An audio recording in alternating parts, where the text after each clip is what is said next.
lallai akwai arziki a cikin aure. Shi yasa Abubakar Siddiq yace atiullaha fima amarakum bihi minan nikahi yunjis lakum ma wa'adakum bihi min al-gina.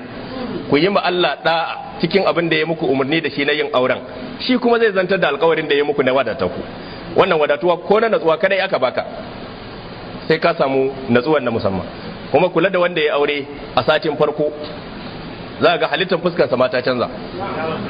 Wallahi fuskarsa ma canzawa take, sai ga tana sheki tana dan gyalgyali, ana ango ya sha mai yana dan murmushi. Amma ka ga mutum kashin mukamukinsa sun fito, tayani muni sun bayyana sarari, to mafi yawa galibi haka ne. Sannan misalin da na buga mana ajiya yana nan daram a yadda yake. Mafi yawa tattalin arzikin duniya a hannun masu mata yake. Ka lissafa duk wani kamfani da ka gani na mai mata ne, duk wani mota mai numfashi da ka gani na mai mata ne, gida da ya isa na mai mata ne. Amma duk wani marar mata yana daki, ko da dakinsa ne dai guda ɗaya ce, kafa waje, ko kuma ya zama na haya yake, kuma wanda ya bashi hayan mai mata ne. Dillalin ma da ya nema masa gidan shi ma mai mata ne. Shi ma mai mata ne. Duk wani arzikin duniya zaka samu mafi yawa hannun masu mata yake.